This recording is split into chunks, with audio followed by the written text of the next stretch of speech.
qala ausatuhum alam aqul lakum laula tusabbihun gitu ya.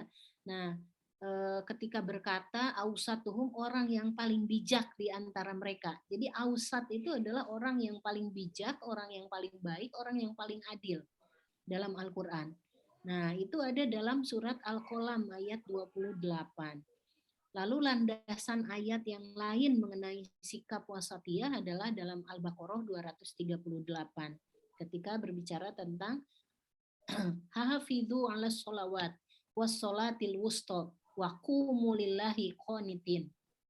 Nah, ini kan was sholatil wusta, salat tengah pertengahan. Nah, dalam banyak tafsir para ulama menyebut bahwa sholat pertengahan itu adalah sholat asar misalnya. Nanti mungkin Ustadz Burhanuddin Yusuf juga Ustadz Jaja bisa menambahkan. Jadi sholat asar itu berada di tengah-tengah antara sholat yang lainnya. Waktunya juga berada di tengah-tengah. Sehingga dalam banyak tafsir disebut bahwa sholat asar itu adalah sholat yang paling baik gitu ya dari sisi waktu dan seterusnya. Nah, di sini ada wassolatul wusta. Lalu kita sering juga mendengar hadis khairul umur ausatuha, sebaik-baiknya perkara adalah yang pertengahan. Lalu ada juga perkataan Ali bin Abi Thalib, ada perkataan Jabir bin Samurah yang mengatakan bahwa beliau sahabat ini adalah melihat Rasulullah sedang sholat, dan kemudian ada perkataan kanat sholatuhu qasdan wa khutbatuhu qasdan. Jadi sholatnya Rasul itu qasdan. Qasdan itu dalam bahasa Arab disebut tidak berlebihan. Nah, qasdan itu juga artinya adalah wasatiyah gitu. Wa khutbatuhu qasdan, dan khutbah juga, kalau khutbah itu ya juga tidak berlebihan.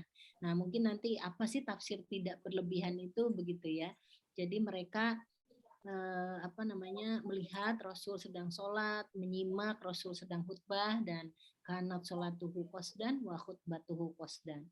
Nah, lalu pemikiran para ulama seperti Muhammad Abduh, Yusuf Al-Qaradawi, Ibnu Ashur, Wahbah Al-Juhaili juga menunjukkan bahwa Islam itu adalah agama fitrah. Dan mereka menerjemahkan agama fitrah itu sebagai agama wasatiyah. Jadi dinul Islam huwa dinul fitrah. Wa dinul fitrah huwa dinul wasatiyah. Jadi dinul fitrah adalah dinul wasatiyah. Nah, oleh karena itu, maka kita melihat bahwa Islam mendorong moderasi atau wasatiyah ya, baik dalam ideologi atau pemikiran maupun dalam gerakan. Jadi gerakan dakwah, pemikiran dakwah itu bagaimana dilandasi oleh nilai wasatiyah itu. Nah, bagaimana wasatiyah berkemajuan yang dikembangkan oleh Muhammadiyah dan Aisyah? Muhammadiyah dan Aisyah itu menjadi gerakan dakwah alternatif yang moderat dan tidak ekstrim di antara berbagai kecenderungan dakwah, gerakan dakwah yang ada. Karena ada gerakan dakwah yang sangat ekstrim jihadnya, orientasi jihadnya ya, sehingga disebut oleh peneliti sebagai jihadis. Nah, dalam literatur global itu disebut sebagai jihadis. Ada juga gerakan dakwah yang ekstrim orientasi politiknya. Jadi dia mengejar kekuasaan saja gitu ya, mengejar kursi dan seterusnya, sehingga disebut dalam literatur sebagai politiko. Nah, lalu ada juga yang sangat ekstrim purifikasinya. Nah, ini ini juga ada yang seperti ini. Nah, Muhammadiyah tidak ekstrim kanan, tidak ekstrim kiri, tetapi kemudian berada untuk mengimplementasikan nilai-nilai wasatiyah berkemajuan. Nah, selanjutnya apa strategi dakwah yang dikembangkan oleh Muhammadiyah untuk mengimplementasikan wasatiyah berkemajuan? Pertama adalah mengedepankan active engagement. Active engagement itu kalau dulu dalam istilah Rasulullah ketika berdakwah itu adalah khultoh. Khultoh itu adalah berbaur.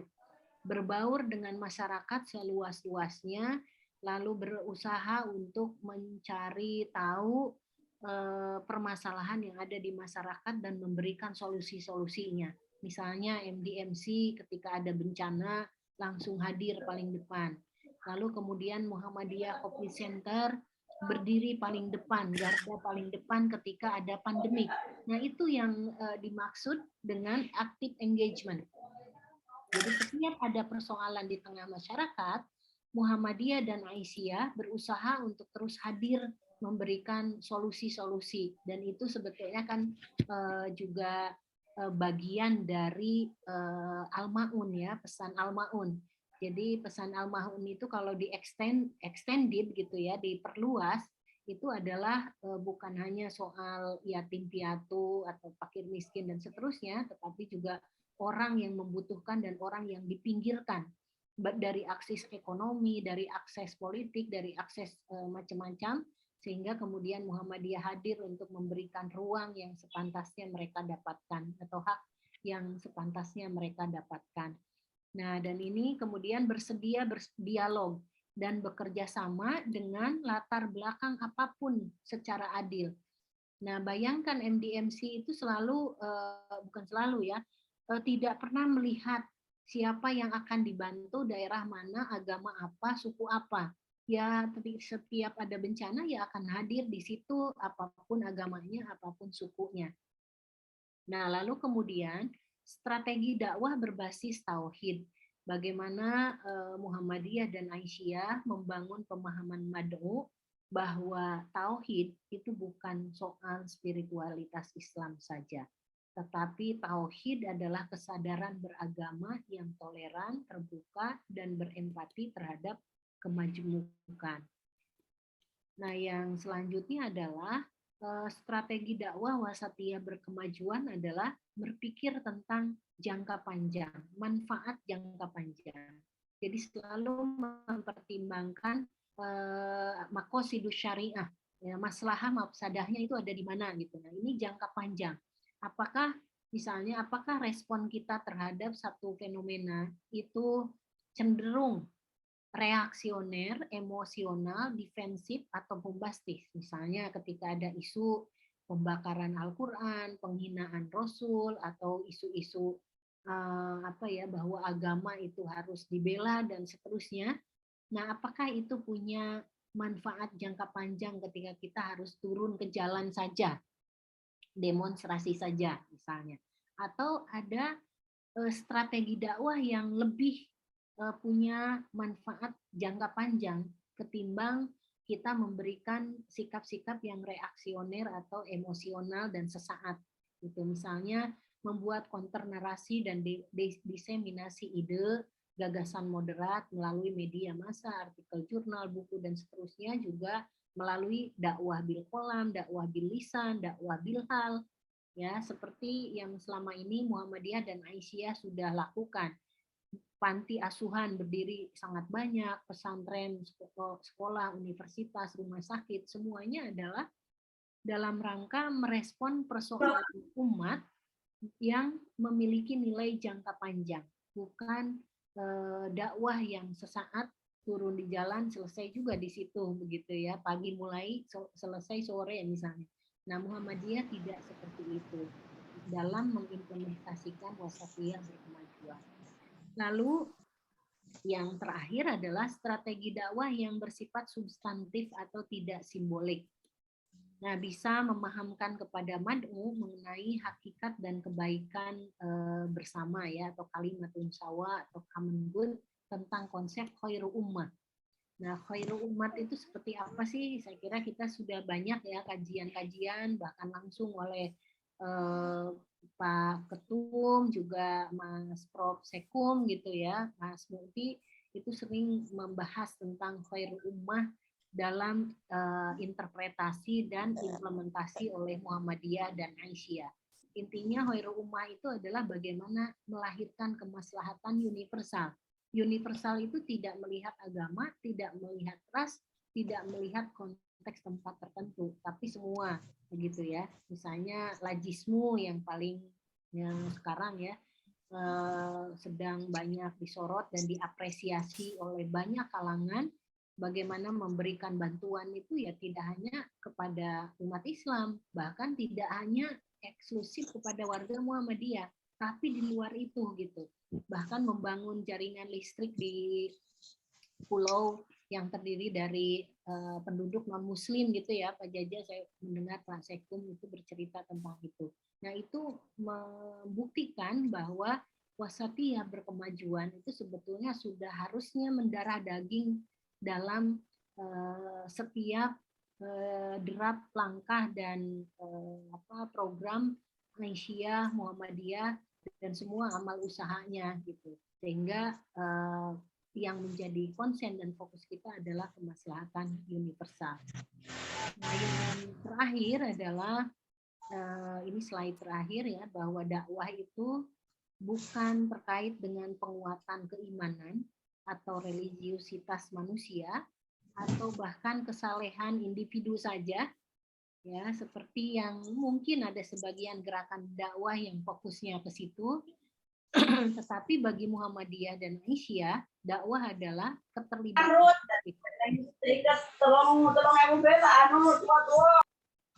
ya, keterlibatan aktif memberikan solusi dan kontribusi terhadap berbagai persoalan kemanusiaan. Salah satunya melalui pengarus utamaan nilai dan substansi moderasi beragama. Saya kira itu yang bisa saya sampaikan, sharing, mungkin nanti bisa ngobrol dan rekan-rekan semua bisa menambahkan informasi apa yang penting untuk kita gali bersama.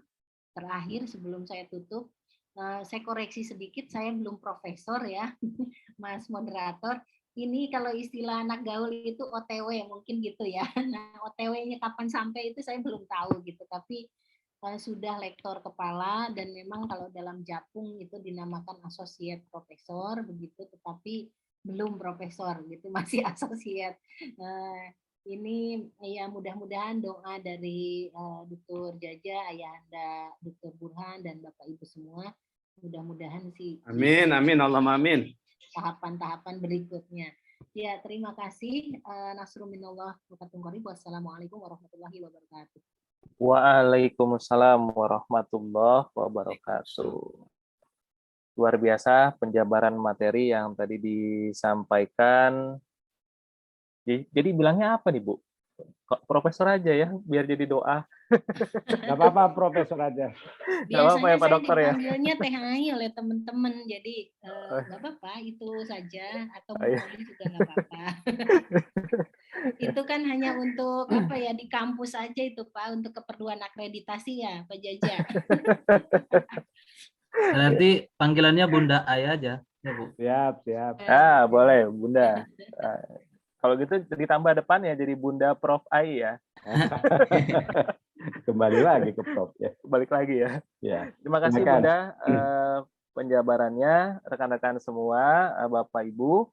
Ini karena judulnya FGD ya, fokus grup diskusi ya. Maka idealnya harus ada yang bertanya nih supaya diskusinya mengalir. Dan ini kelihatannya Pak Dr. Jaja makin siang makin rame nih. Sudah 61 partisipan ya yang bergabung ya. Jadi saat kita mulai masih setengahnya, tapi alhamdulillah ini sudah semakin bertambah. Terima kasih teman-teman semua yang sudah menginformasikan kepada rekan-rekan yang lain untuk bergabung. Silakan mungkin dibuka 3 penanya untuk diskusi yang tahap pertama ini. Monggo bagi teman-teman yang mau bertanya disilakan.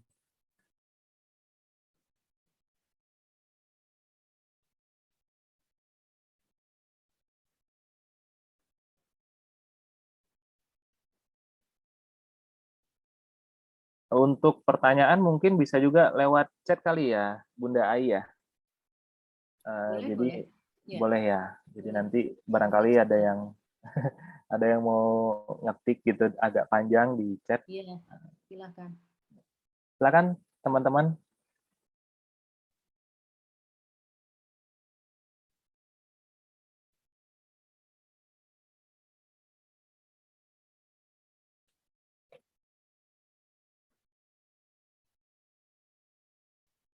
Ya, barangkali ada yang mau mencoba mendalami tentang apa yang sudah disampaikan tadi dari slide paparan Bunda Ai Fatimah. Sebelum kita nanti masuk ke materi yang kedua ya, yang akan dipandu oleh Mas Rindang ya, untuk yang materi keduanya ya.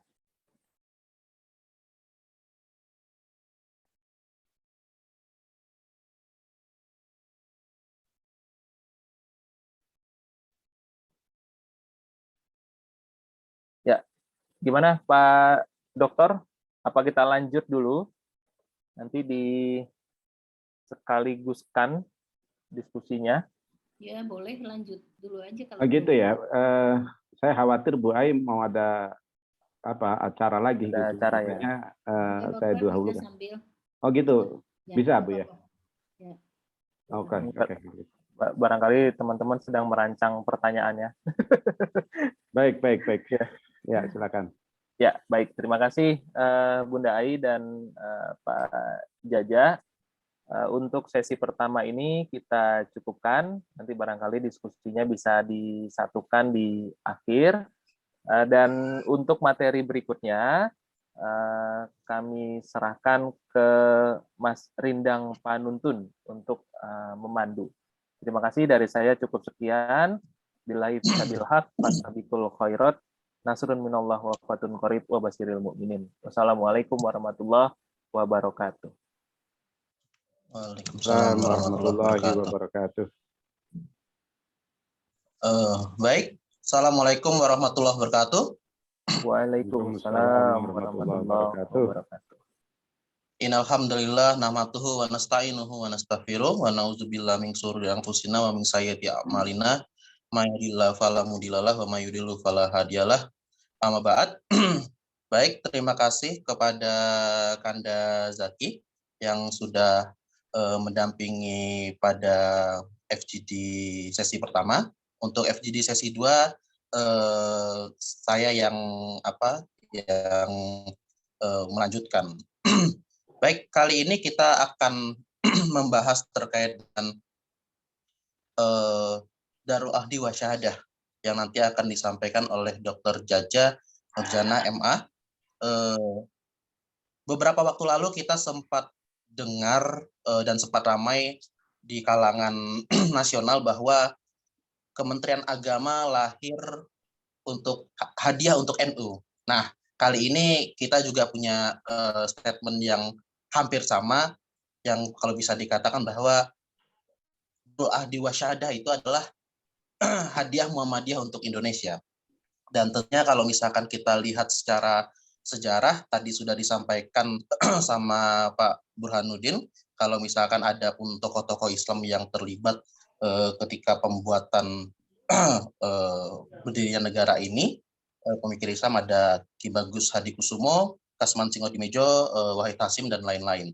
Baik, untuk mempersingkat waktu, saya bacakan singkat untuk riwayat hidup dari pemateri yang kedua. Nama Dr. Jaja Nurjanah MA, tempat tanggal lahir Subang 7 April tahun 72, perumahan di Perumahan Ria Jakarta Blok A nomor 3 nomor 20 Pamulang Tangsel. Nomor telepon kalau misalkan ada teman-teman yang ingin mencatat 0816 1439 092. Kemudian adapun pendidikan formal dari Pak Jaja, yang pertama adalah SD Negeri Boncau Subang, kemudian ada MTS Bakti Satria Subang, kemudian ada PGA Negeri Cirebon. Ini PGA ini seperti SMA Pak ya? Ya, pendidikan guru dulu ada. Pendidikan guru dulu Pak ya? Ya. Baik. Kemudian S1 Fakultas Adab, jurusan Bahasa dan Sastra Arab, dulu namanya YIN Syarif Hidayatullah Jakarta, yang sekarang dinamakan UIN. Yang kedua S2 Kajian Islam, konsentrasinya Sejarah Peradaban Islam, UIN juga. S3 kajian Islam, konsentrasinya sama, sejarah peradaban Islam juga, UIN. Dan beliau ini luar biasa, ketika yudisium beliau dikategorikan dalam cum laude, luar biasa sekali. Kemudian ada pun pengalaman organisasi dari Pak Dr. Jaja. Yang pertama adalah anggota pimpinan cabang pemuda Muhammadiyah Kebayoran Lama, kemudian ketua pimpinan cabang pemuda Muhammadiyah Kebayoran Lama, kemudian wakil ketua pimpinan daerah pemuda Muhammadiyah Jakarta Selatan, kemudian anggota Departemen Kajian Agama dan Masyarakat pimpinan wilayah Muhammadiyah Jakarta, kemudian sekretaris Majelis Tablik pimpinan cabang Muhammadiyah Kebayoran Lama, sekretaris Majelis Tajrjih pimpinan cabang Muhammadiyah Kebayoran Lama, anggota Majelis Tablik pimpinan cabang Muhammadiyah Pamulang, penasihat pimpinan ranting Muhammadiyah Pondok Petir, kemudian tim inisiator pembentukan cabang Muhammadiyah Bojong Sari dan saat ini masih dalam proses pembentukan. Kemudian ketua Majelis Tarjih dan Tajdid PDM Tangerang Selatan.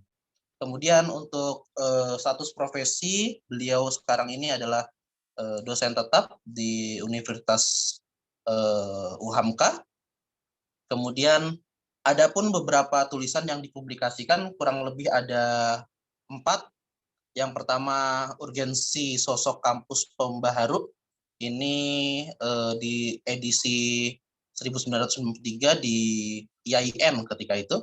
Kemudian yang kedua, Banu Saljuk dan kontribusinya terhadap peradaban Islam. Ini jurnal pendidikan dan keislaman. Kemudian peranan Al-Shaqwi dalam histografi Islam. Ini juga jurnal pendidikan dan keislaman. Kemudian yang terakhir adalah negosiasi identitas Islam Tionghoa, perspektif sejarah politik keagamaan, Persatuan Islam Tionghoa Indonesia. Baik, mungkin itu untuk singkat biodata dari Pak Dr. Jaja. Untuk materinya kami persilahkan kepada Pak Dr. Jaja. Waktu dan tempat kami persilahkan.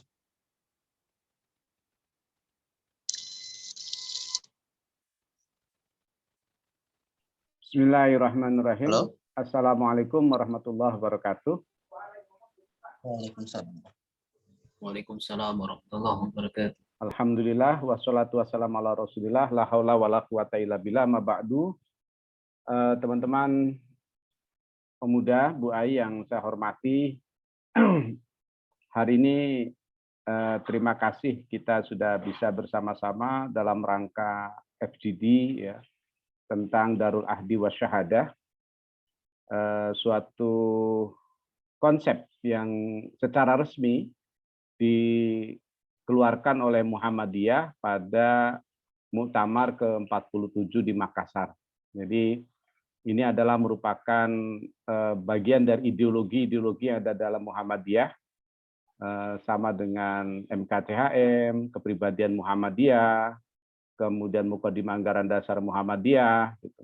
Artinya memang ini adalah bagian dari putusan-putusan ya, resmi Muhammadiyah yang harusnya, nah ini, yang harusnya gitu menjadi pedoman bagi kita semua di dalam melaksanakan kehidupan baik secara pribadi maupun secara organisasi. Teman-teman dan Bapak Ibu yang saya hormati, izinkan saya untuk share screen ya. Jadi dalam konteks inilah maka kemudian FGD ini kita akan akan coba urai ya, bahwa sejatinya kita sebagai warga persyarikatan itu mestinya ya melakukan kembali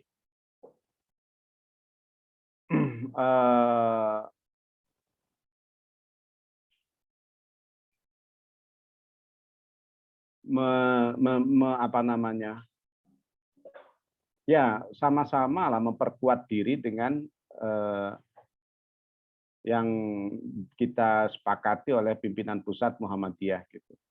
Jadi bukan berarti kemudian kita melakukan tindakan-tindakan hal-hal yang berbeda, karena teman-teman sekalian, apa yang diputuskan oleh Muhammadiyah itu melalui diskusi yang panjang, disepakati oleh banyak orang dan pakar-pakar, serta mempertimbangkan situasi dan kondisi yang ada gitu ya. Jadi tidak mungkin kita kemudian sekonyong-konyong mencoba mengkanter ataupun melakukan tindakan-tindakan yang justru berbeda dengan dengan yang sudah disepakati. Nah, memang teman-teman sekalian bahwa produk yang dihasilkan muktamar dan lain sebagainya itu adalah produk ijtihadi yang bersifat dzonni dalam agama, seperti itu ya istilahnya. Tetapi juga tidak kemudian begitu saja kita hilangkan. Gitu. Kenapa? Karena ini menyangkut hasil kesepakatan orang banyak. Oleh karena itu penting untuk kita melakukan hal-hal yang sifatnya itu ya bentuk kesepakatan lah. Gitu. Nah ini di media-media kita ya, media mainstream kita, saya ambil dari PWMU.id, itu muncul misalnya Muhammadiyah rasa Salafi. Nah ini kan jadi persoalan kan, fenomena-fenomena yang ada di kita. Kemudian ada lagi Muhammadiyah tapi HTI. Nah, kemudian ada lagi Khilafah HTI, utopia di atas rekonstruksi sejarah. Kemudian ada lagi Muhammadiyah rasa FPI. Gitu. Jadi kadang-kadang aneh gitu bekerjanya di Muhammadiyah, di amal usaha Muhammadiyah, tapi dalam hal-hal kebijakan-kebijakan, dalam hal-hal ibadah bahkan itu menganutnya ke bukan Muhammadiyah. Ini kan menjadi persoalan di Muhammadiyah sendiri. Maka oleh karena itu saya kira teman-teman sekalian melalui ini kita bisa kemudian menjadi penyambung lidah ya, penyambung lidah buat teman-teman kita semua gitu. Saya memilih pemuda Muhammadiyah karena ortom ini adalah ortom yang sangat strategis. Bukan berarti saya mengecilkan ortom yang lain, bukan ya. Tetapi sepanjang pengamatan saya dan sepengalaman saya, itu ortom pemuda ini memiliki strategi posisi yang strategis untuk mengadakan perubahan-perubahan. Termasuk juga tentu saja mentransmisikan narasi tentang Darul Ahdi wa Syahadah yang ini kadang-kadang tidak menjadi satu bagian nafas di dalam kehidupan kita, sehingga banyak misalnya teman-teman di persyarikatan itu lebih loyal kepada Habib Rizik gitu dan menganggap dia sebagai imam besar juga gitu ya daripada kepada pimpinan-pimpinan di Muhammadiyah. Nah ini kan jadi persoalan ini gitu, karena bagaimanapun teman-teman secara ideologi strategi perjuangan terutama ya, kita berbeda dengan misalnya Habib Rizik gitu. Secara strategi perjuangan, walaupun mungkin ya secara yang lain-lain hampir sama, tapi secara strategi perjuangan kita berbeda gitu. Dan Muhammadiyah teman-teman sekalian sudah terbukti 100 tahun lebih kita berkhidmat untuk mencerdaskan, mencerahkan dan memajukan umat ya. Karena apa? Karena memang strategi yang dibangun oleh Muhammadiyah itu adalah strategi yang wasatiyah yang tadi Bu Ai paparkan itu gitu. Ketika misalnya zaman penjajahan Belanda ya kan, Kiai Haji Agus Salim dengan semangat gitu untuk menjadikan Muhammadiyah itu sebagai gerakan politik. Kiai Haji Ahmad Dahlan bilang, "Nggak usah kita masuk gerakan politik." Ya, artinya politik praktis ya. Tapi secara strategis kita juga bisa mengendalikan, bukan mengendalikan artinya kita bisa melakukan tindakan-tindakan korektif terhadap politik praktis gitu.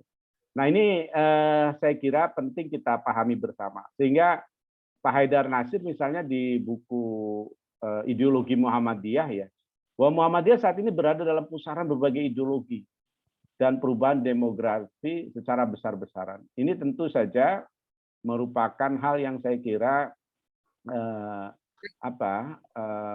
kekhawatiran dari Pak Haidar ya terkait dengan ideologi-ideologi yang masuk, terutama ideologi transnasional yang masuk ke dalam Muhammadiyah gitu. Maka oleh karena itu teman-teman sekalian, saya tentu saja kita semua berharap ya, terutama Anda yang masih memiliki energi yang tentu saja masih fit dan lain sebagainya untuk terus-menerus kita melakukan transformasi terkait dengan ideologi ini gitu ya.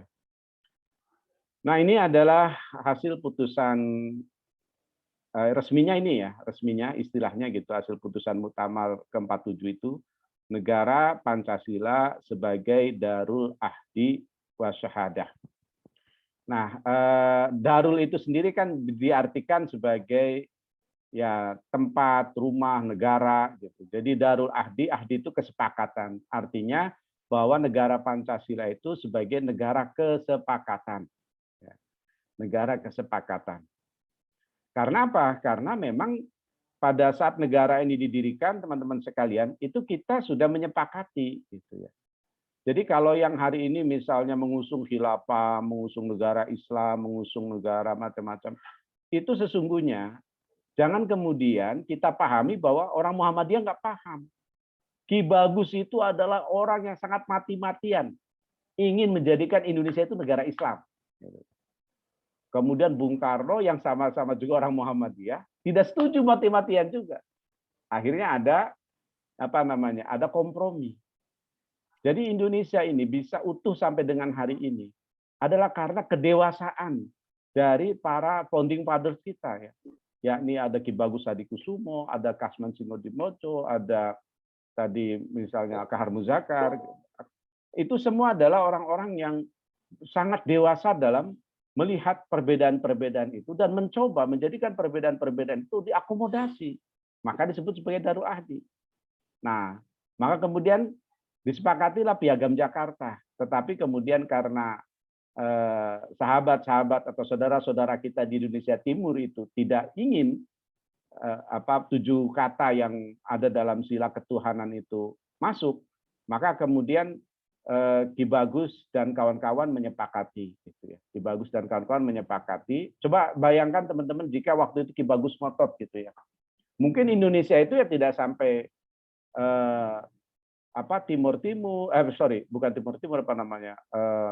Maluku, tidak sampai dengan NTT, tidak sampai dengan Papua gitu. Karena mereka protes bahwa Indonesia kalau mau bersatu jangan kemudian dijadikan 7 kata yakni dengan menjalankan syariat agama Islam bagi para pemeluknya itu untuk dicoret. Nah, tentu ini juga melalui diskusi yang sangat alot teman-teman sekalian ya. Jadi kadang-kadang ada orang yang hari ini semangat tadi yang Bu Ai katakan jihadis ya dalam konsep penelitian itu atau Islamism gitu. Itu kan kadang-kadang seringkali seakan-akan mereka paling Islam dan kemudian ingin menjadikan tatanan Indonesia sebagai negara Islam dan sekaligus menjudge. Nah, ini para founding father kita itu nggak paham.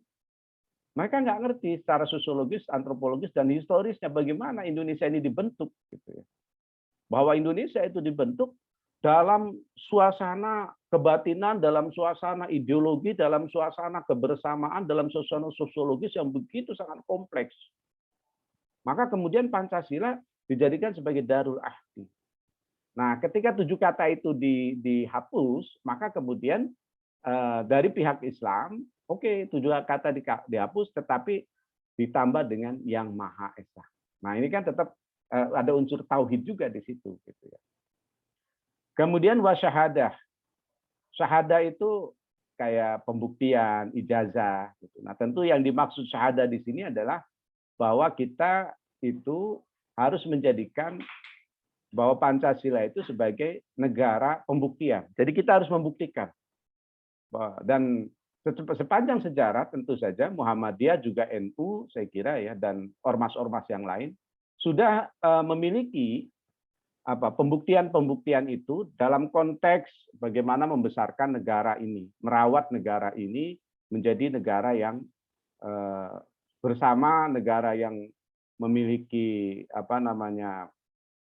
komitmen yang bersama antara berbagai elemen yang ada di dalam negeri ini. Sehingga kalau teman-teman misalnya membaca ya atau mengikuti lah, orang-orang asing itu kadang-kadang heran gitu terhadap kita Indonesia. Kok kenapa Indonesia ini yang terdiri dari ratusan bahasa, ya kan, ribuan pulau gitu, kemudian suku, agama yang berbeda-beda, tetapi mereka bisa merajut kebersamaan.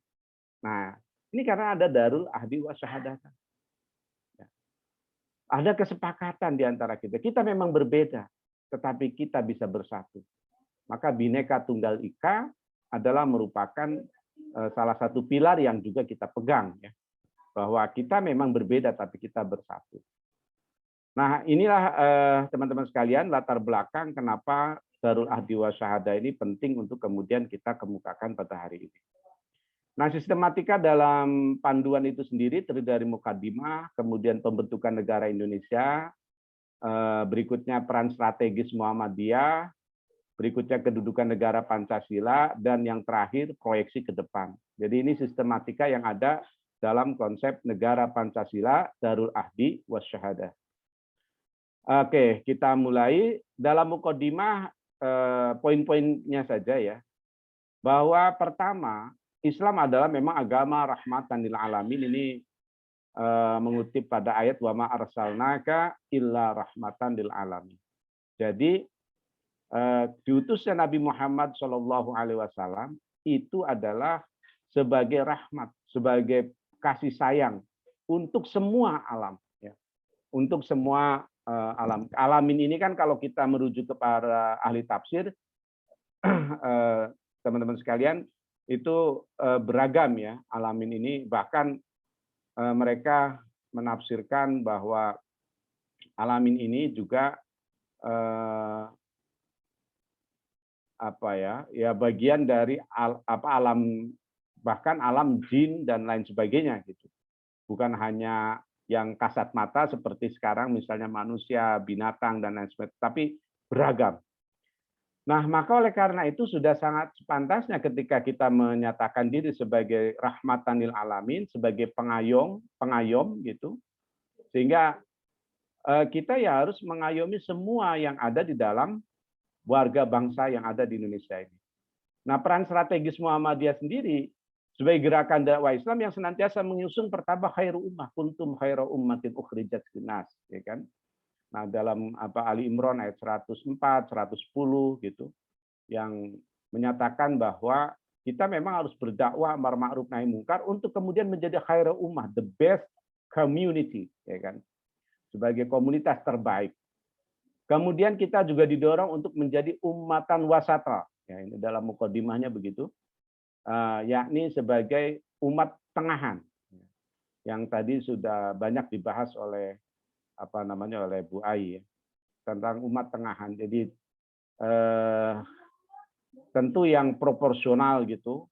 Nah, oleh karena itu maka seperti yang saya tadi ungkapkan bahwa ketika masalah khilafiyah ya dalam hukum terutama fikih gitu, itu fikih itu bisa berbeda-beda antara satu mazhab dengan mazhab yang lain. Maka jangan kemudian kita menjadikan fikih sebagai agama. Fikih itu pendapat ulama, bisa jadi berbeda-beda. Ini yang kadang-kadang kan seringkali menjadi persoalan dalam kenegaraan kita gitu ya. Kemudian syuhada 'alan nas, ya, kita diminta untuk menjadi bukti ya, bagi seluruh manusia bahwa kita membuktikan bahwa Islam itu agama yang terbaik. Maka harus dibuktikan dengan perbuatan-perbuatan nyata. Kan seringkali kita dengar teman-teman sekalian bahwa orang non-Muslim itu nggak baca Quran, nggak baca hadis. Apa yang dibaca dia? Yang dibaca dia adalah kelakuan kita. Gitu. Jadi dia nggak tahu kalau di dalam Al-Quran itu misalnya ada kita disuruh menjaga kebersihan misalnya ya. Innallaha yuhibbut tawwabina wa yuhibbul mutatahhirin. Sebenarnya Allah mencintai orang-orang yang bertaubat, orang-orang yang mensucikan diri. Mereka nggak tahu. Mereka juga nggak tahu kalau ada hadis Nabi menyatakan misalnya kebersihan sebagian daripada iman. Atau huru satrul iman misalnya.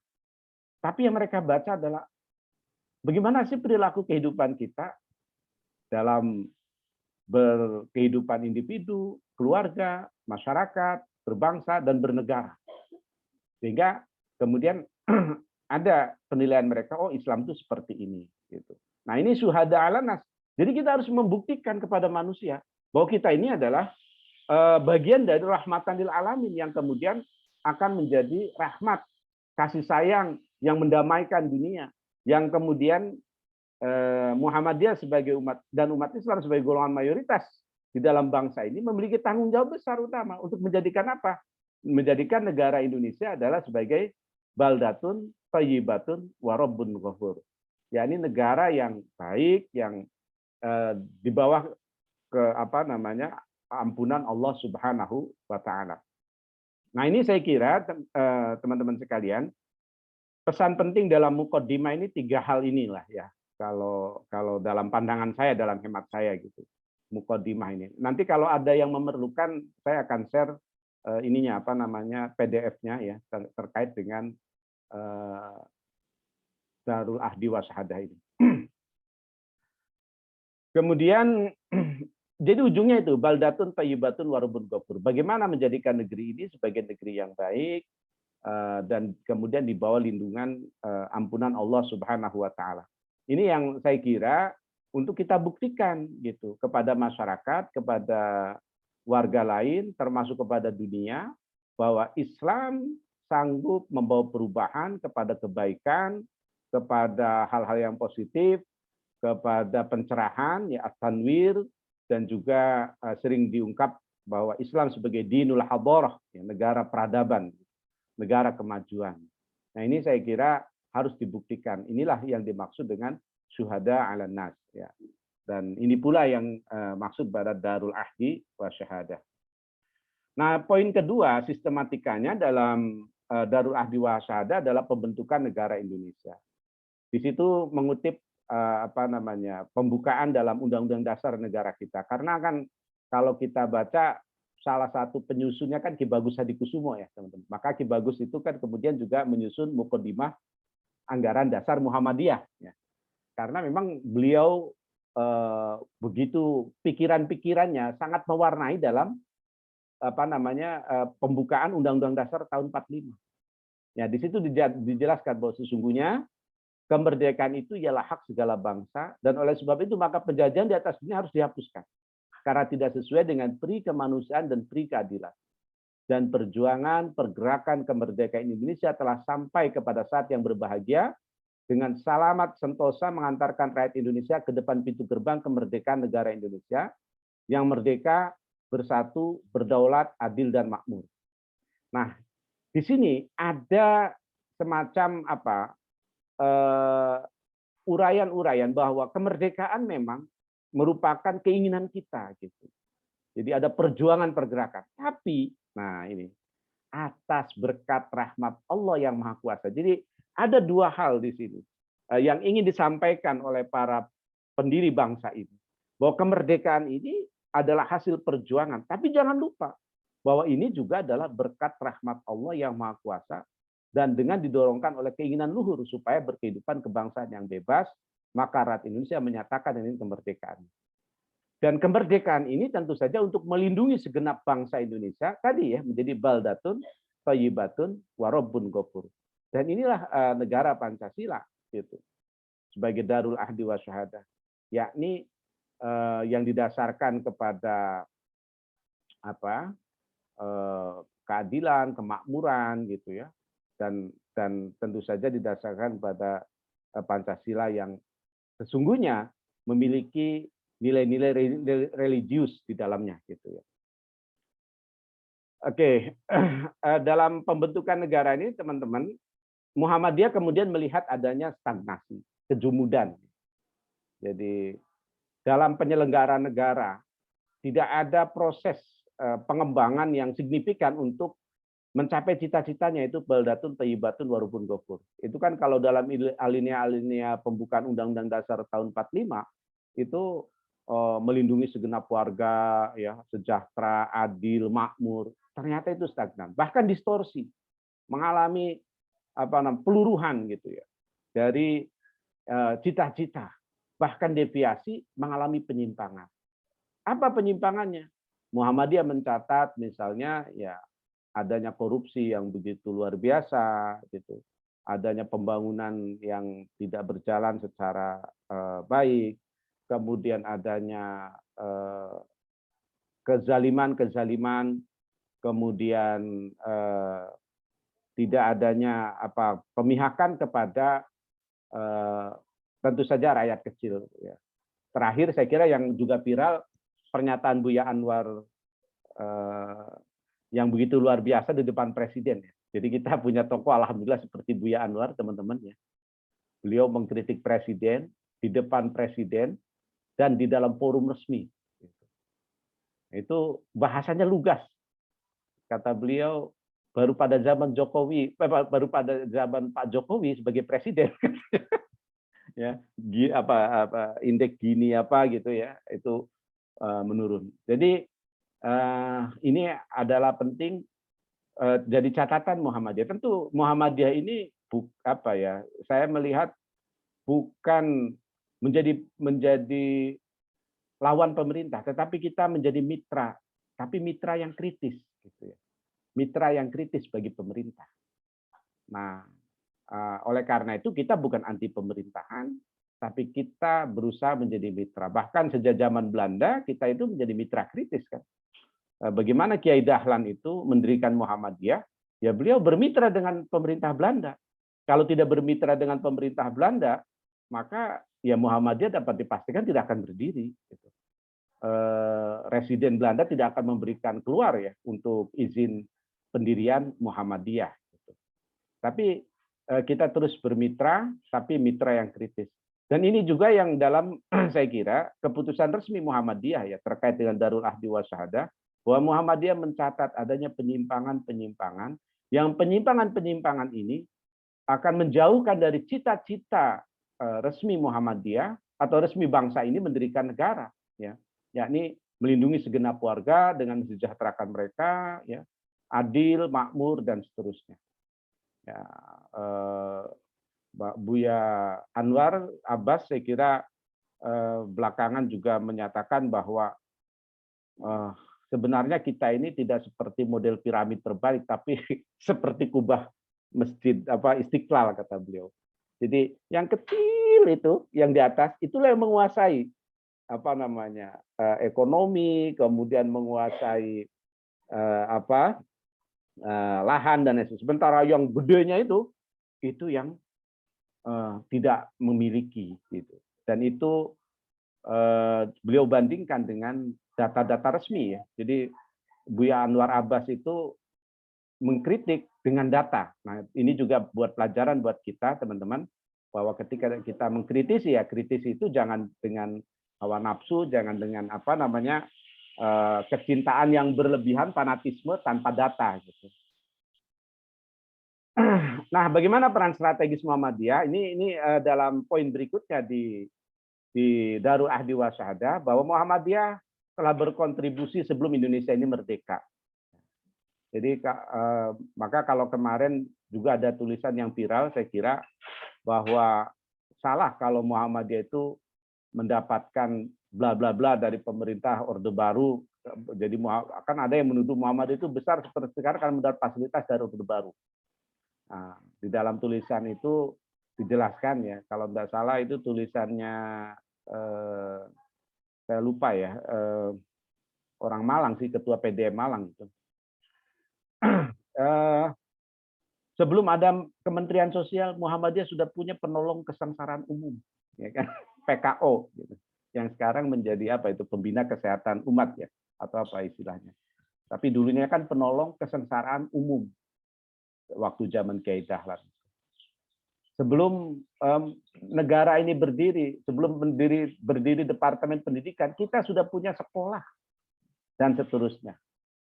Nah, tadi juga sudah disinggung ya oleh Pak Burhan juga bahwa Muhammadiyah telah memiliki tokoh-tokoh yang begitu penting dalam mendirikan negara ini. Termasuk Muhammadiyah memiliki jasa yang besar pada perubahan Piagam Jakarta ke Pancasila saat ini. Seandainya pada saat itu misalnya Ki Bagus dan kawan-kawan itu ngotot untuk tidak mencoret 7 kata, maka bisa jadi Indonesia ini berdiri tapi separuh gitu ya.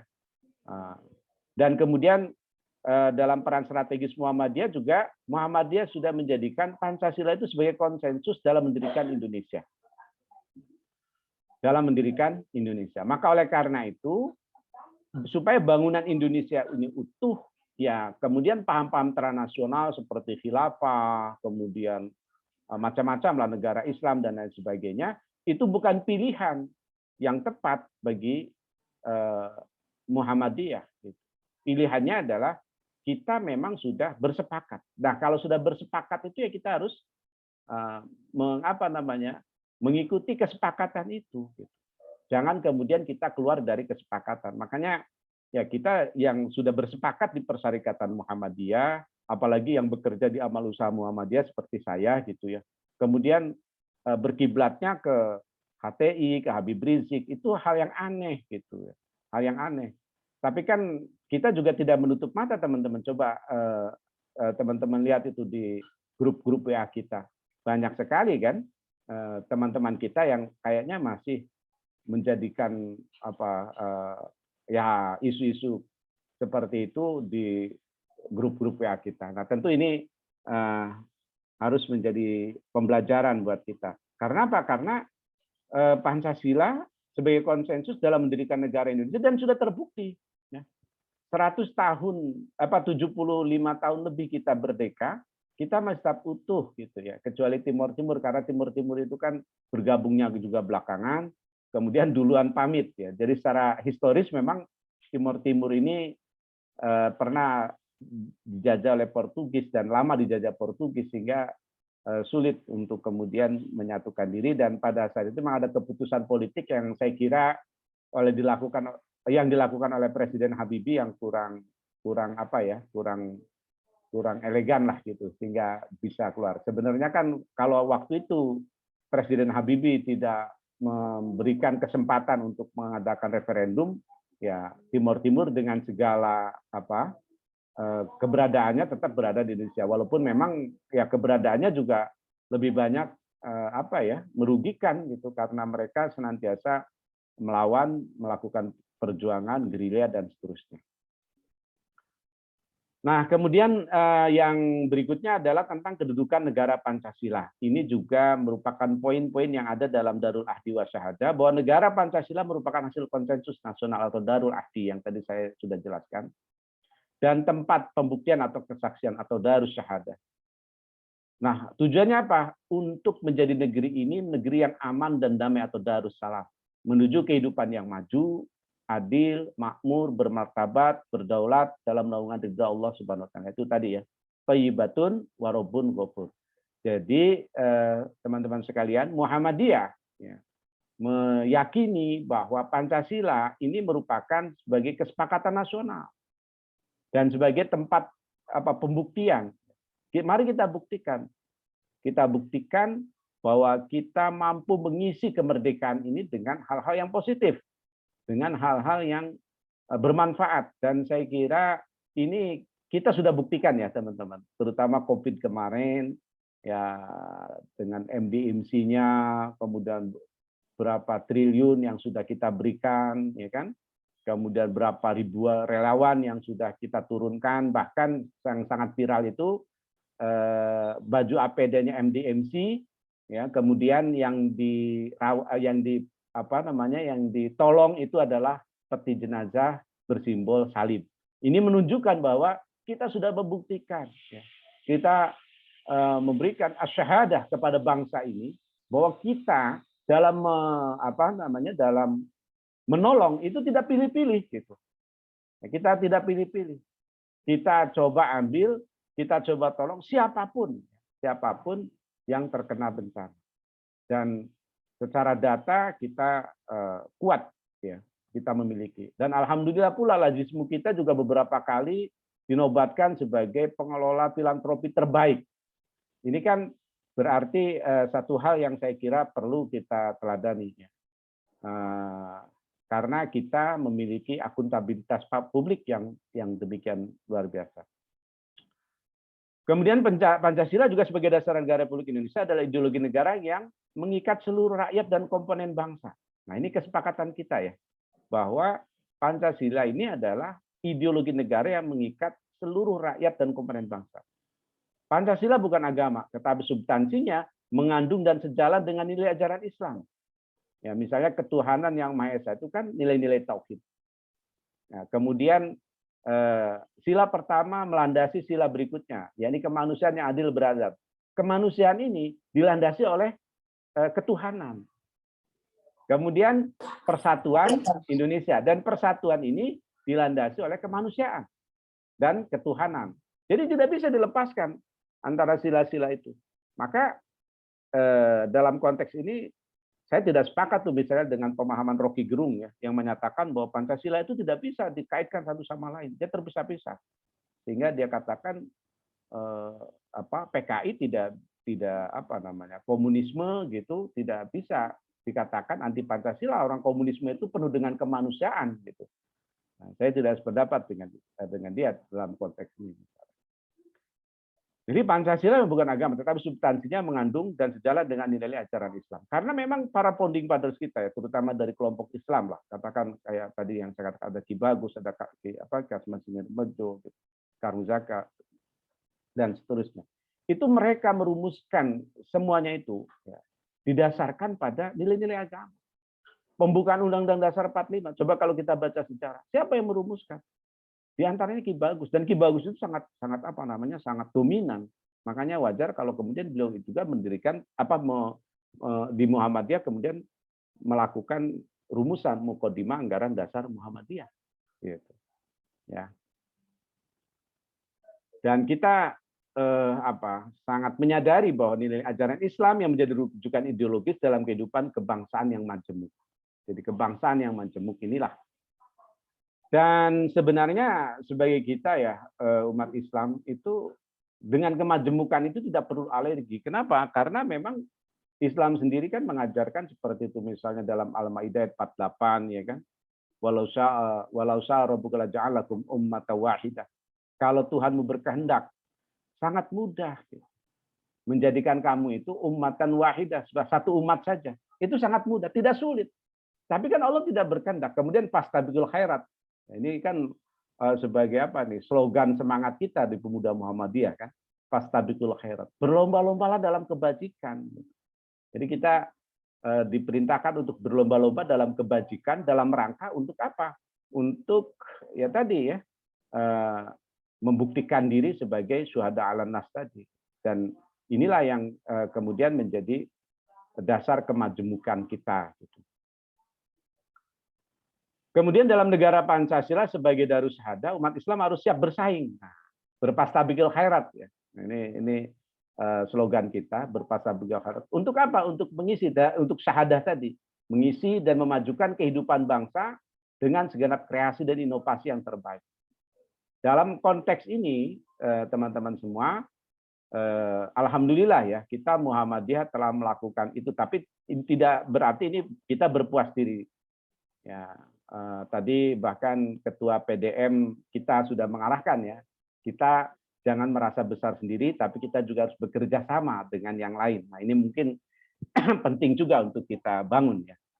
Untuk kita bangun, mudah-mudahan dengan Ketua Umum PBNU yang baru kita bisa bergandengan tangan lagi seperti zamannya Pak Din dan Allah yarham Kiai Haji Ketua PBNU yang sudah wafat itu setelah Gus Dur, Hasyim Muzadi ya. Itu kan dulu waktu zamannya dengan Kiai Haji Hasyim Muzadi kita ini seringkali bekerja sama, pengajian bersama gitu kan. Dan saya kira ini penting ya, mudah-mudahan dengan kepemimpinan yang baru ini bisa kita lakukan kembali gitu. Nah, fastabiqul khairat itu artinya yang menjadi leading force ya, bagi kekuatan yang berada di garis depan. Dan ketika saya mengatakan tadi, alhamdulillah Muhammadiyah sudah membuktikan itu yang bicarakan bukan kita teman-teman. Itu kan viral di podcastnya Refli Harun kan, yang menyatakan itu ternyata kan akademisi, seorang akademisi, bukan politisi. Kalau politisi kan kalau politisi yang berkata, kita kadang ragu datanya benar apa enggak. Ini akademisi dari universitas ternama di Amerika gitu kan, bahwa Muhammadiyah itu merupakan organisasi yang besar yang hampir tidak ada bandingnya di dunia. Ya, jadi ini dengan amal usahanya yang begitu luar biasa, ya, perguruan tinggi Muhammadiyah dan seterusnya. Dan tentu saja teman-teman sekalian, ini adalah berkat dari sikap kewasatiahan Ki Haji Ahmad Dahlan. Coba kalau Ki Haji Ahmad Dahlan itu tidak bersikap wasatiyah, ya tentu Muhammadiyah tidak akan dia seperti ini. Teman-teman perlu tahu ya, saya pernah meneliti tentang syarikat Islam. Itu pada masa syarikat Islam, teman-teman sekalian. Ki Haji Ahmad Dahlan itu dicap apa? Dicap buruk oleh komunis, gerakan komunis pada saat itu. Bahwa Muhammadiyah itu kelompok borjuis yang tidak memiliki semangat untuk membebaskan bangsa. Itu yang dicap oleh kelompok-kelompok komunis pada saat istilahnya ISDP ya waktu itu, belum partai komunis, ISDP. Tapi Kiai Dahlan kan tidak bergeming, tetap dengan gerakan wasatiyahnya. Yang alhamdulillah, coba bayangkan teman-teman, saya sih suka membayangkan gini, kalau Kiai Dahlan itu hidup lagi sekarang gitu ya. Mungkin beliau itu kaget, kok Muhammadiyah sekarang ada universitas yang begitu megah, ya kan? Ada UMM, ada UHAMKA, ada UMJ, ada UMY. Yang zaman beliau madrasah saja masih alasnya tuh pakai tanah gitu. Nah, Muhammadiyah bisa berkembang seperti ini ya karena ada kewasatiahan tadi, dan akhirnya menjadi a leading force ya dalam berbagai lini kehidupan. Maka saya kira ini penting untuk kita lanjutkan. Nah, bagaimana proyeksi ke depan?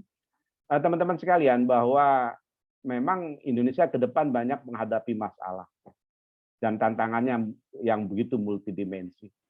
Nah, tentu Muhammadiyah seperti yang ada dalam matan keyakinan dan cita-cita hidup Muhammadiyah ya, mengajak dan berjuang bersama segenap komponen bangsa untuk menjadikan Indonesia sebagai negara Pancasila yang memiliki idealisme dan ciri utama baldatun thayyibatun warubun ghafur. Dan kita juga mencoba untuk bekerja sama ya dengan kelompok-kelompok dan golongan-golongan yang ada di luar Muhammadiyah.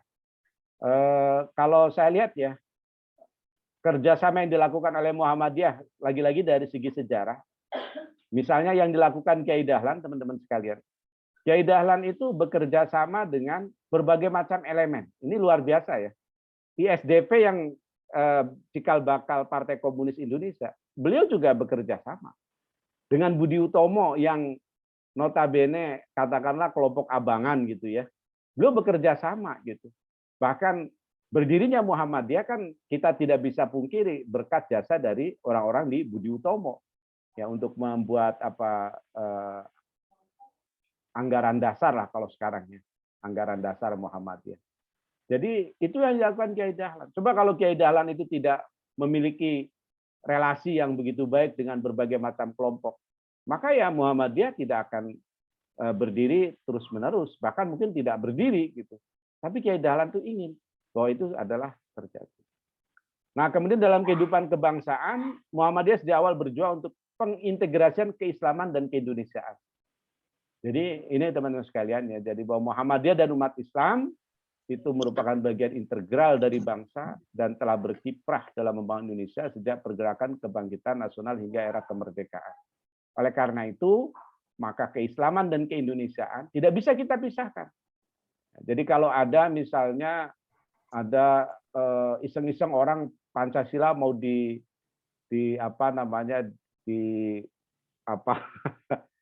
dipersempit, ya kita menolak dengan keras ya. Dan itu adalah komitmen kita gitu, bahwa keislaman dan keindonesiaan itu tidak bisa kita pisahkan. Dan terakhir teman sekalian, bahwa dalam menghadapi masalah dan tantangan Indonesia saat ini dan ke depan, Muhammadiyah senantiasa berkiprah secara proaktif dalam memajukan kehidupan bangsa. Nah, kita juga memperhatikan bagaimana supaya kerukunan, kedamaian, ketertiban, kebaikan bersama dalam masyarakat itu tetap terwujud, tetap terawat, Dan itu semua adalah sebagai wujud dakwah amar ma'ruf nahi mungkar, ya, dan menyebarkan nilai-nilai kebaikan dalam kehidupan kebangsaan dan kemanusiaan universal.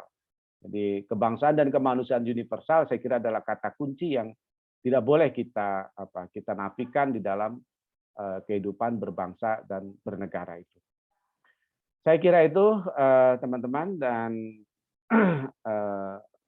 saudara moderator, paparan saya mudah-mudahan nanti akan ada tanggapan, feedback, masukan dari teman-teman semua karena ini fokus group discussion, jadi ya intinya kita santai saja untuk kemudian kita saling berbagi satu sama lain. Terima kasih. Assalamualaikum warahmatullahi wabarakatuh. Waalaikumsalam warahmatullahi wabarakatuh. Salam warahmatullahi.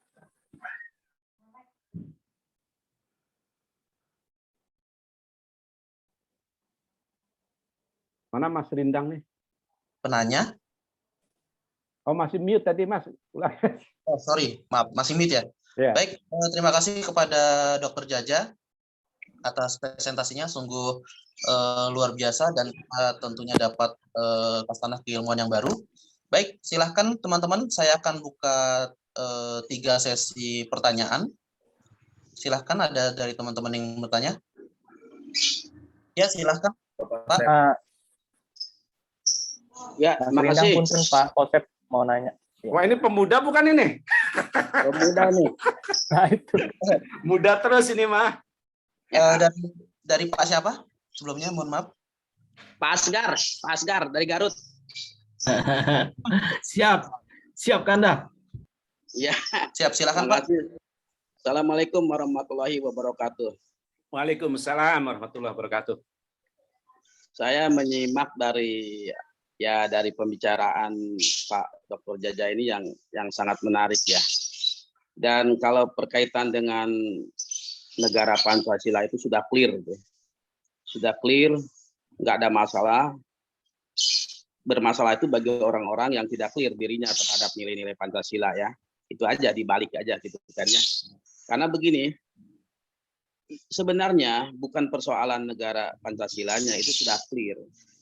Yang jadi pokok masalah adalah substansi di dalam mengamalkan nilai-nilai Pancasila. Misalnya dalam ketuhanan yang Maha Esa, kan? Ketika umat Islam berbicara tentang hukum-hukum Islam, ya seharusnya tapadol, tidak usah dihalang-halangi. Ketika umat Islam berbicara tentang kisos, ya silahkan saja. Ketika berbicara tentang infak, silahkan saja. Tetapi kalau ada kelompok umat atau organisasi yang merongrong negara Pancasila, itu jadi pokok persoalan. Itu yang pertama, artinya nilai Pancasila itu yang pertama, ketuhanan Maha Esa itu memang bisa dijabarkan ya. Bagi yang Kristiani Trinitas, mungkin bagi orang Islam adalah akidah. Nah, yang harus dihargai dan dihormati oleh pemerintah melalui pasal 29 ayat 1 dan ayat 2, biarkan kebebasan beragama itu diekspresikan oleh umat Islam sepanjang tidak melanggar ideologi Pancasila. Itu yang pertama. Yang kedua yang jadi pokok persoalan, bukan negara Pancasilanya, adalah yang dipersoalan adalah keadilan sosialnya. Karena ketidakadilan inilah yang membuat pola pikir masyarakat kita akan bermacam-macam. Jadi bangsa ini, negara ini belum melayani secara berkeadilan terhadap masyarakatnya, terhadap penduduknya. Itu yang jadi banyak sekali jadi catatan persoalan itu ya. Nah, ini jadi sekali lagi saya sepakat dan negara Pancasila itu tidak usah dipersoalkan kembali, dia memang sudah clear. Nah, PR mungkin nih Pak Dr. Jaja, PR ke depan ini bagi generasi yang muda sekarang ini yang jadi pokok masalah, anak-anak muda sekarang ini tidak seperti generasi kita lah yang sudah umur 25 tahun ini ya. Nah, tidak seperti orang usia-usia yang udah 50 ke atas. Kita dulu dari SD, SMP, SMA, perguruan tinggi, kita itu ditatar dengan yang namanya Pancasila. Di SMP kita ditatar Pancasila, di SMA kita ditatar Pancasila, kan? Pola 24 jam, 54 jam, dan sebagainya. Nah, anak-anak sekarang itu enggak, memang. Karena kan berubah dari reformasi itu ya, dari Orde Lama ke Orde Reformasi. Kalau dulu di orde lama, orde baru itu kita selalu ditatar dengan Pancasila. Kalau di perguruan tinggi kita dengan kewiraan gitu kan ya. Nah, anak-anak sekarang SMP, SMA itu jangan-jangan nggak memahami Pancasila, dan atau jangan-jangan generasi muda sekarang ini kalau saya tanya, coba sebutkan nilai-nilai butir Pancasila yang 7 butir di dalam ketuhanan yang Maha Esa, jangan-jangan nggak hafal. Karena Pancasila itu ada 7 butir, yang di ketuhanan yang Maha Esa itu ada 7 butir, ada anak-anaknya gitu. Ada apa? Ada anaknya ke bawahnya, 1 apa, 2 apa. Nah, jangan-jangan itu juga nggak hafal. Sehingga bagaimana dia memahami nilai-nilai Pancasila. Dan mungkin tugas Pak Ketua Pemuda Muhammadiyah nih, Tangsel. Nah, bagaimana menghidupkan kegairahan bernegara, memberikan pikiran-pikiran yang luas, yang jernih terhadap nilai-nilai ideologi Pancasila itu. Mungkin itu tanggapan saya sepakat apa yang disampaikan dengan Pak Dr. Jaja ini, bahwa negara Pancasila itu memang sudah clear, tidak ada lagi perdebatan. Yang ada perdebatan bukan kalau ada perdebatan itu suatu dinamika kehidupan sosial. Tetapi yang terpenting adalah bagaimana mengamalkan nilai-nilai Pancasila itu. Itu yang pertama ya. Jadi yang saya simak itu kan dari apa yang disampaikan oleh Pak Dr. Jajah. Nah, kemudian ada pokok persoalan sekarang. Pokok persoalan kita itu berada pada posisi umat Islam itu sendiri. Jadi ada istilahnya, ada fenomena orang Muslim menghancurkan agamanya sendiri, ya, dengan berdalil macam-macam, kan ya. Nah, ini sebenarnya orang-orang yang tidak memahami ideologi Pancasila itu. Jadi sebenarnya menghancurkan negara, menghancurkan agama, bukan orang-orang yang bodoh, tapi orang-orang yang pinter karena kepentingan tertentu. Itu saja. Terima kasih Pak Dr. Jaja. Assalamualaikum warahmatullahi wabarakatuh. Waalaikumsalam warahmatullahi wabarakatuh. Gimana Pak Jaja, mau dijawab atau ditampung dulu? Ditampung dulu kali ya. Baik, ditampung dulu. Mungkin ada yang ingin bertanya lagi. Silakan dari teman-teman. Saya mau nanya. Oh ya, silakan. Baik. Bismillahirrahmanirrahim. Assalamualaikum warahmatullahi wabarakatuh. Waalaikumsalam warahmatullahi wabarakatuh. Nama saya Wildan Mutakin. Saya mahasiswa Universitas Muhammadiyah Jakarta. Baik, sebelumnya izin bertanya. Saya ada 2 pertanyaan ya, yang ingin saya tanyakan kepada 2 pemateri. Ya, silakan Mas. Ya, ke Profesor Ai Fatimah dan juga Dr. Jaja Nurjan. Pertanyaan yang pertama untuk Ibu Profesor Ai Fatimah, Ibu, tentang wasatiyah gitu. Wasatiyah itu kan ajaran Islam gitu, yang mengarahkan umatnya agar adil, seimbang, bermaslahat dan profesional gitu, atau sering disebut dengan moderat lah gitu. Dan itu adalah keberadaan Muhammadiyah yang memilih jalan tengah, tidak kiri dan tidak kanan gitu kan. Nah, Islam wasatiyah ini kan adalah konsep yang dianggap tidak sesuai gitu dengan doktrinisasi budaya Indonesia gitu. Banyak di kalangan masyarakat tetap memilih mengikuti tradisi yang telah turun menurun gitu. Nah, bagaimana pandangan Ibu gitu mengenai wasatiyah ini? Dan juga ketika saya membaca buku Genealogi Kaum Merah, di sana dikatakan gitu, untuk ijtihad politik ya, katanya Muhammadiyah itu kan tidak terlibat aktif gitu secara struktural dalam politik praktis. Dan ditandainya dengan adanya Hitah Garis Perjuangan Muhammadiyah sebagai organisasi sosial keagamaan, dan seakan-akan orang-orang itu mengatakan bahwasannya menimbulkan kesan gitu ketika Muhammadiyah tidak ikut gitu dalam ijtihad politik struktural ya. Apa sih Muhammadiyah itu hanya ingin menikmati hasil proses politik saja gitu, tanpa mau ikut susah payah terlibat aktif dalam proses tersebut. Bagaimana juga pandangan Ibu Profesor Ai Fatimah untuk pertanyaan ini? Dan yang kedua, saya ingin bertanya kepada Dr. Jaja Nurzana mengenai saat kita bicara konsep negara dan agama ya Pak, banyak gitu di kalangan masyarakat kesulitan menjangkau pikiran tersebut gitu. Jadi mereka lebih memiliki ikut kehidupan yang berada di sekelilingnya gitu kan, karena ya memang Indonesia itu sangat melekat dengan tradisi dan budaya gitu. Artinya kita masih mengandalkan ustadz dan kiai masih menjadi alternatif untuk memilih jawaban persoalan yang dialami gitu. Nah, bagaimana tanggapan Bapak Dr. Jaja untuk soal itu? Mungkin terima kasih. Billahi fisabilil haq, astaghfirul khairat. Assalamualaikum warahmatullahi wabarakatuh. Waalaikumsalam warahmatullahi wabarakatuh. Mungkin cukup dulu ya untuk penanya karena di kolom chat juga ada yang penanya. Mungkin saya mulai dari Bu Ai Fatimah dulu ya, karena tadi seharusnya di sesi tadi pertanyaan untuk Bu Ai Fatimah mungkin bisa dijawab dulu, nanti dilanjutkan oleh Bapak Dr. Jaja. Silakan Bu Ai Fatimah. Oke, baik, terima kasih. Apa tadi pertanyaan mengenai pandangan saya tentang ijtihad politik Muhammadiyah itu yang saya tangkap. Banyak yang mungkin ada yang mengatakan bahwa Muhammadiyah tidak ikut berjuang lewat politik praktis, lewat parpol dan seterusnya, berarti itu tidak berjuang sama sekali. Nah, itu yang barangkali keliru gitu.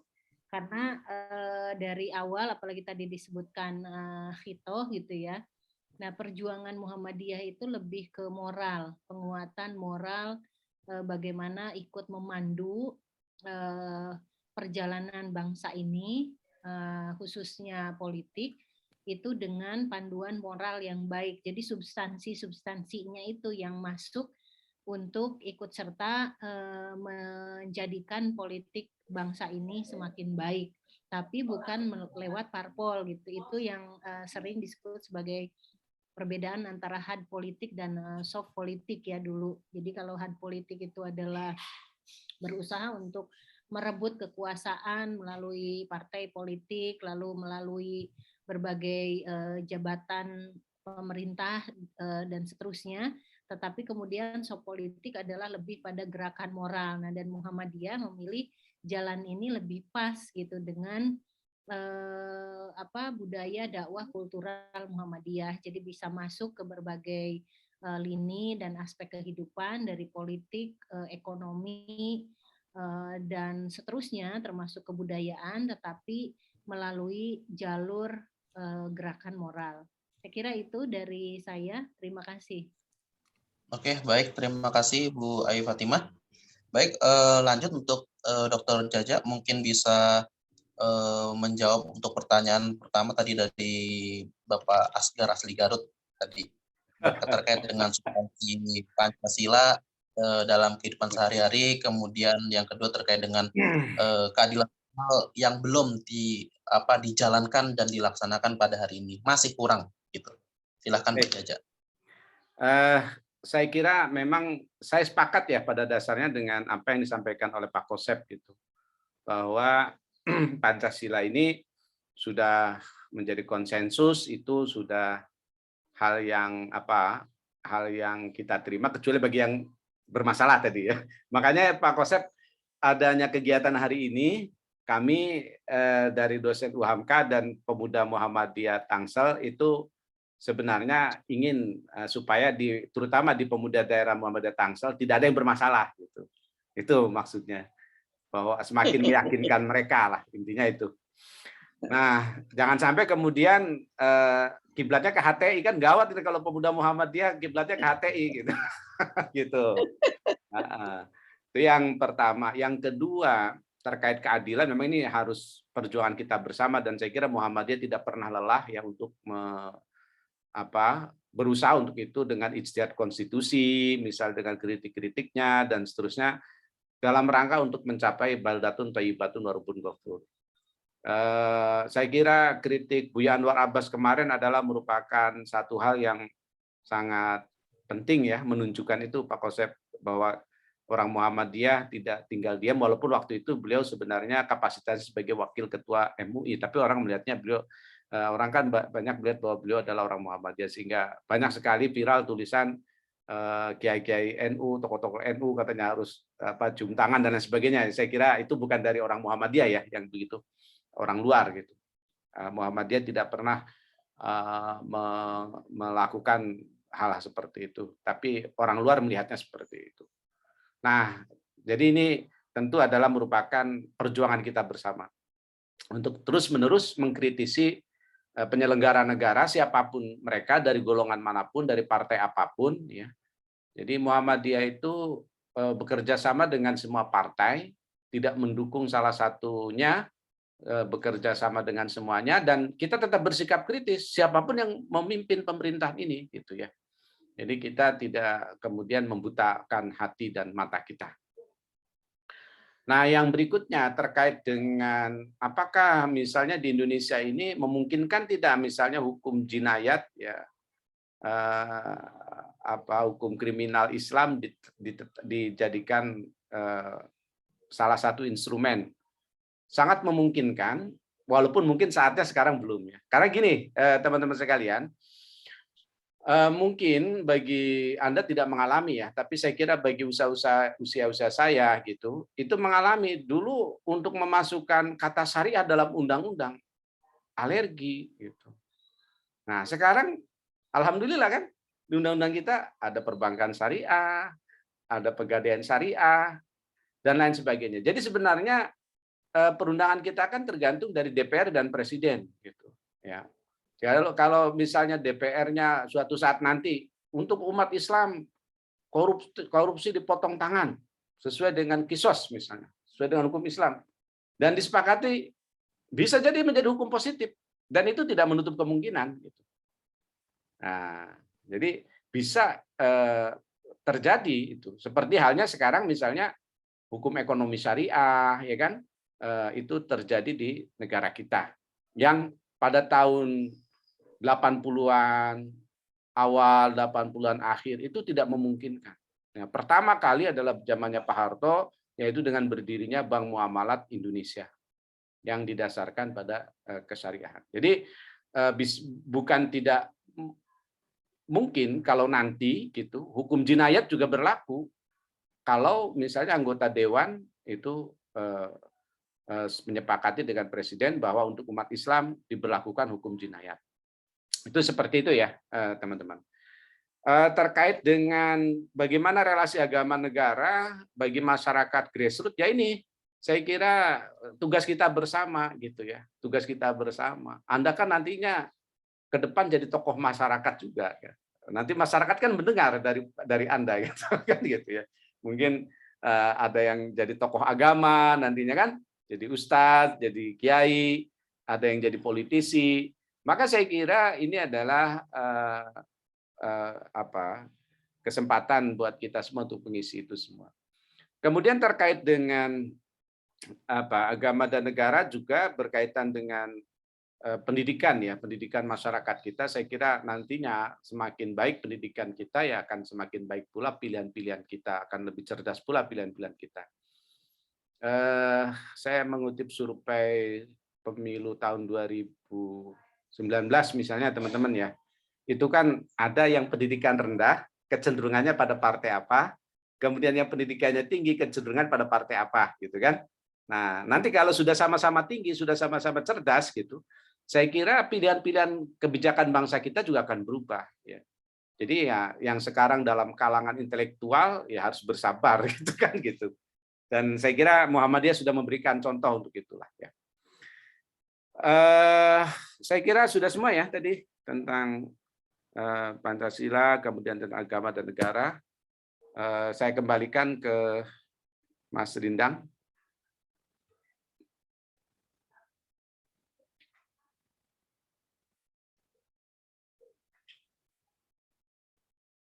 Mana ya Mas Rindang? Terputus kali. Kayaknya iya, Pak. Oh gitu. Pak Zaki masih on? Masih, Pak. Pak Zaki ini sinyalnya putus-putus saya ini. Jadi... Oh, sama ya. Ya, silakan Pak Zaki dilanjut. Kayaknya Mas Rindang keluar. Apa-apa, tapi masih bisa sambung. Ya. Ya, baik. Ya, baik, terima kasih Pak Dokter dari penyampaiannya.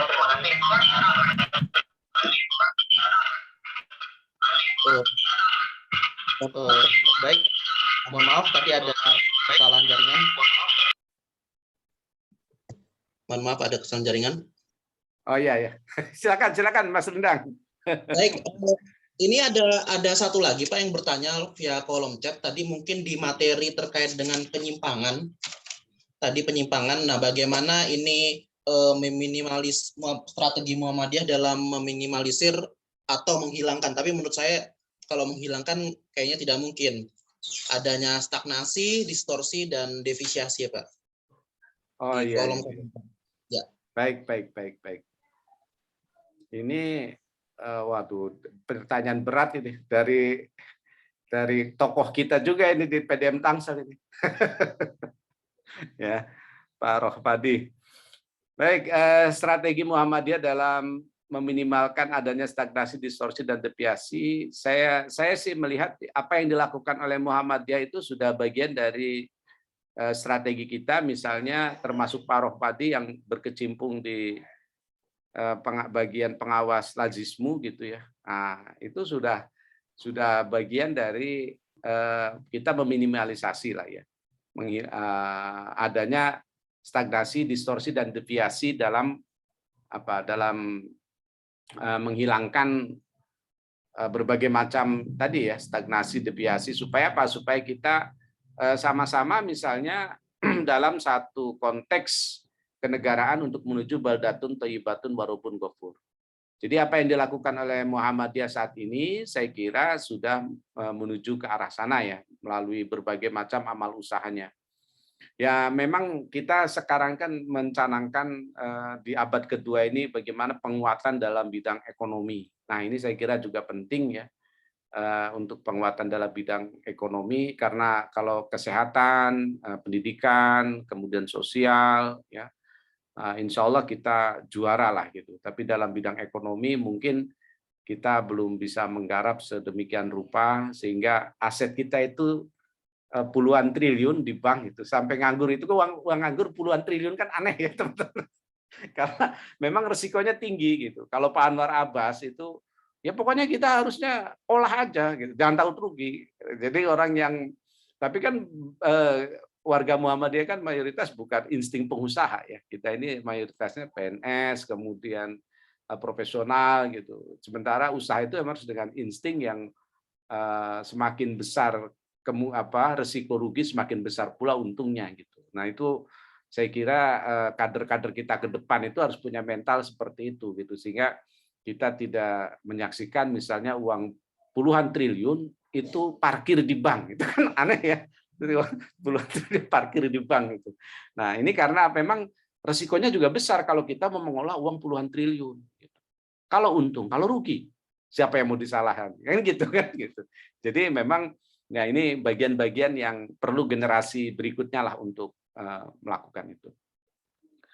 Tapi insya Allah saya kira melalui MDMC, ya melalui lazismu, melalui sekolah-sekolah, perguruan tinggi, melalui rumah sakit, melalui berbagai macam amal usaha Muhammadiyah, kita sedang mencoba menghilangkan itu. Belum lagi istiadat konstitusi yang kita miliki.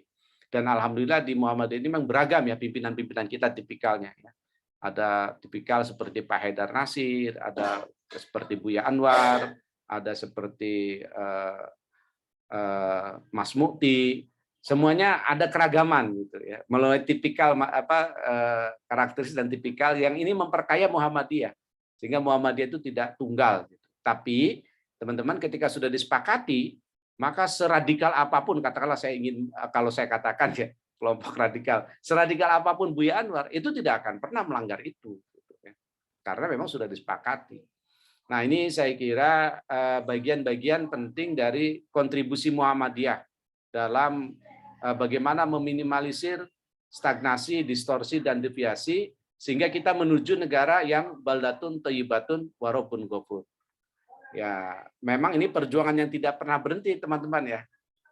Karena yang namanya negara berkemakmuran itu hari ini makmur, tapi bisa jadi mungkin nanti akan dinilai oh ini tidak makmur gitu. Karena apa kos dan pendapatannya lebih tinggi lagi. Saya kira itu Mas Rindang, terima kasih, dan juga Pak Rohmadi. Terima kasih Pak Jaja. Ya, sama-sama. Baik, terima kasih. Mungkin sebelum penutup, mungkin satu pertanyaan terakhir kalau ada dari teman-teman. Itu Kalau ada tidak, tuh Mas Yustik tuh, kayaknya mau nanya tuh, the raise hand. oh ya silahkan. Assalamualaikum warahmatullahi wabarakatuh. Waalaikumsalam warahmatullahi wabarakatuh.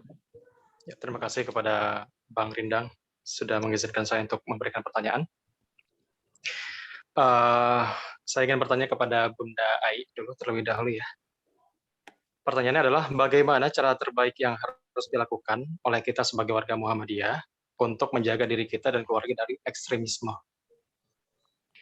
Yang kedua, untuk Ayahanda, Jaja, dan jika ekstremisme itu terjadi di lingkungan kita, baik itu di lingkungan rumah, di sekolah, atau bahkan di masjid dekat rumah kita, bagaimana cara kita menanggulanginya?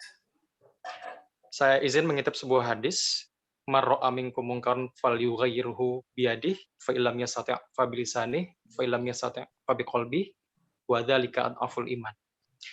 Saya meyakini bahwa untuk menghadapi sebuah ekstremisme kita tidak bisa menghadapinya dengan ekstremisme juga atau ekstremisme yang setimpal. Tapi kita sebagaimana yang sudah tadi saya dengarkan dari Bunda Ai bahwa kita itu kan umat yang wasatiyah begitu, yang moderat. Nah, kita perlu menghadapi ekstremisme itu dengan cara-cara yang adil, yang seimbang, yang juga yang menghadapi mereka dengan cara tetap menghargai hak-hak kemanusiaan mereka. Ya, terima kasih. Assalamualaikum warahmatullahi wabarakatuh. Waalaikumsalam. Ibu Ai masih standby? Masih. Oh, Ya. Tadi sempat mau pamit karena udah mau pamit ya, kedengeran dia. ya betul, ini anak-anak ada yang teriak ayo gitu. Mohon maaf ini baik ya Baik, nggak Allah, apa-apa. luar biasa. Nggak Jawab, Bu. apa-apa. Sementara ditangani ayahnya bisa. Baik Bu, Ya. mungkin bisa langsung dijawab. Ya, baik. Nah, tadi pertanyaannya adalah bagaimana cara agar keluarga terhindar dari ekstremisme. Begitu ya, Mas Yusfik ya? Ya. Betul, Bunda. Ya, sebetulnya ini juga apa ya?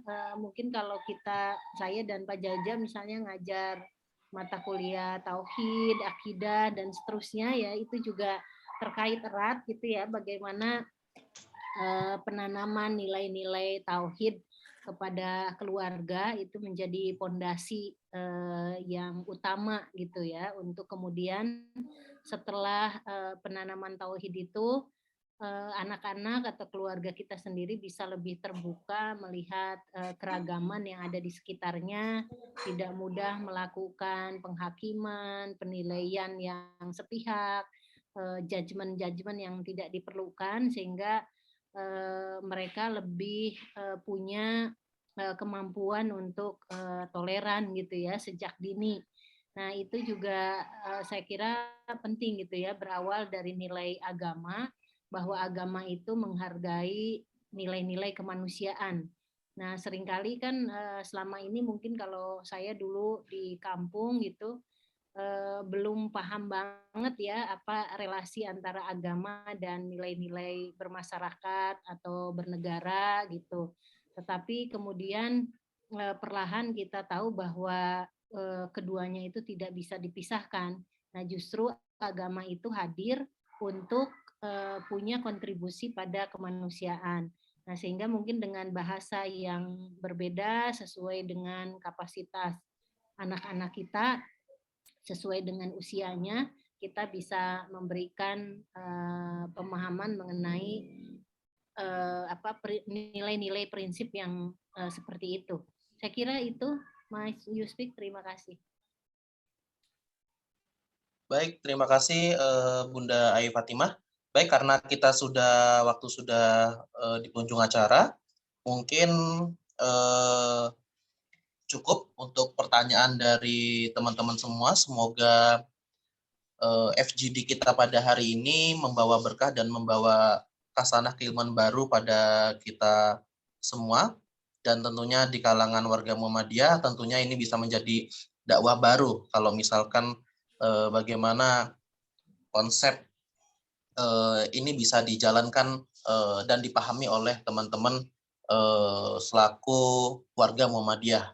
Mungkin sekian dari saya, kita tutup acara ini dengan membaca hamdalah bersama-sama. Alhamdulillahirrahmanirrahim. Sekian dari saya, kurang lebihnya mohon maaf. Bila bisabiha fastabiqul khairat. Wassalamualaikum warahmatullahi wabarakatuh. Waalaikumsalam warahmatullahi wabarakatuh. Warahmatullahi wabarakatuh. Assalamualaikum. Oke, terima kasih Bapak Ibu Waalaikumsalam. sudah sempat hadir. Ya. Mas Fatur, Mas Jaki, Siap. dan teman-teman Siap. yang lain ya. Terima kasih Terima kasih sekali. Pak Jaja, terima kasih Pak Dr. Jaja. Sami-sami. Pak. Ya. Assalamualaikum. Waalaikumsalam. Warahmatullahi Assalamualaikum semuanya. Mohon Makasih Bu maaf. Ai. Sama-sama Pak Jaja. Ya. Terima kasih Bu Prof. OTW Ya, Prof. ya tadi sudah Insya saya sampaikan ke Pak Hilali sebelah saya. Siap. Siap. Ya, terima kasih.